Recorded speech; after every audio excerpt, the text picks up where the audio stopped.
La phrase de son médecin résonne encore dans son esprit. Après 50 ans, si on a mal nulle part, c'est qu'on est mort. Frédéric Beigbeder a 57 ans. Et vieillir me scandalise, lance-t-il, bravache. Mais je lance la Big Pride. Car je suis fier de ce que je suis devenu. Je suis un ancien cynique solitaire qui a désormais besoin de chaleur humaine. Sans céder à la complainte du mal alpha, il dénonce dans son livre « Confession d'un hétérosexuel légèrement dépassé ». Albin Michel. Les dérives de notre époque.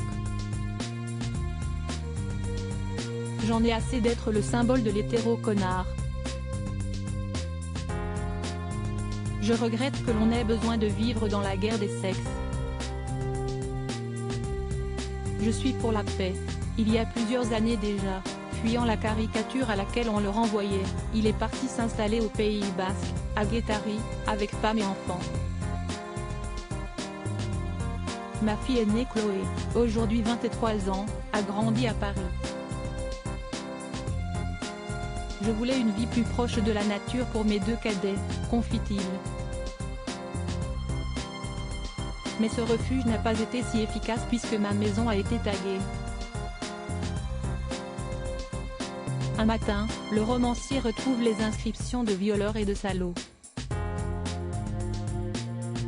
Il avait signé quelque temps auparavant la pétition des 343 salauds contre la pénalisation des clients de prostituées.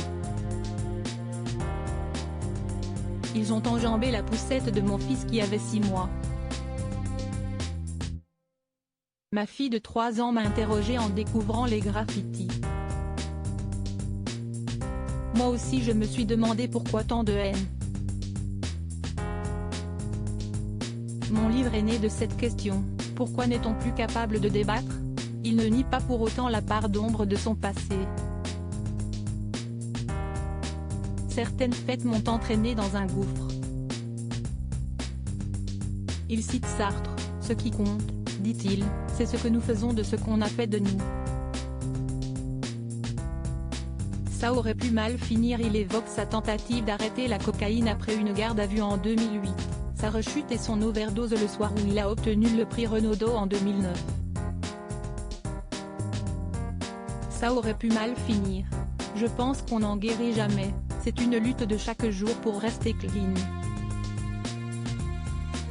Il évoque son sosie Pierre Palmade qui a souvent annoncé sa guérison.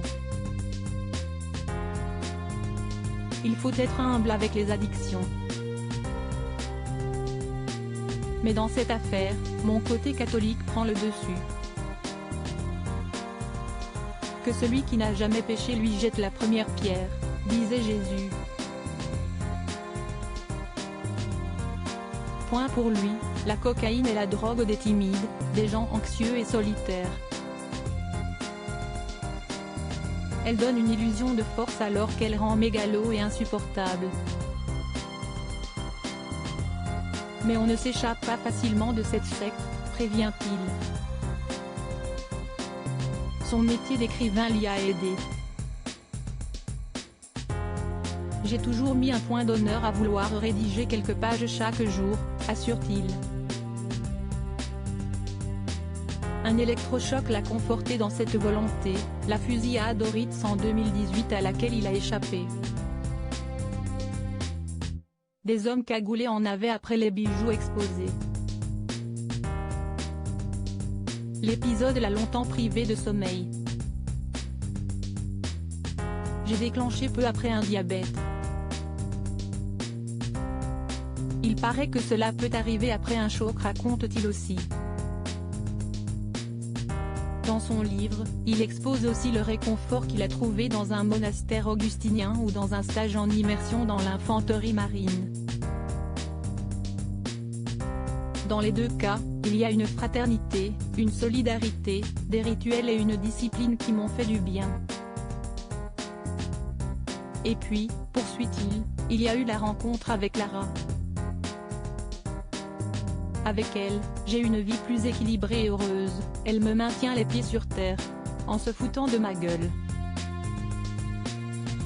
Aucun mariage ne peut durer sans humour. J'ai besoin de structure, sinon la vie est un chaos, confie ce père de famille comblé.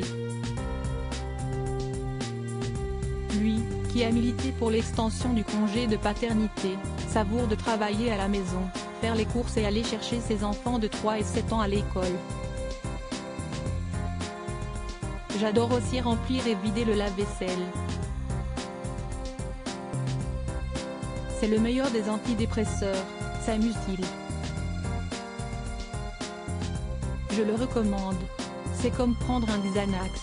Aux hommes de sa génération, qui n'ont pas eu à faire la guerre, et ont cherché d'autres moyens de se foutre en l'air ou sont à la recherche de repères, il lance « Mariez-vous ». C'est beau parce qu'inutile. C'est une manière de canaliser sa folie, d'arrêter de se regarder le nombril. Mais attention, prévient-il, il faut chaque jour être à la hauteur, et je sais de quoi je parle car j'ai déjà divorcé 2 fois. Quel est son secret pour retenir Lara? J'ai un joujou extra, s'amuse le quinquagénaire. Potache un jour.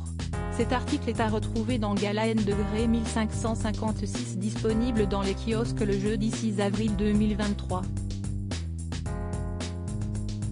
Crédit photo, droit d'auteur Jean-François Paga Opal. Photo.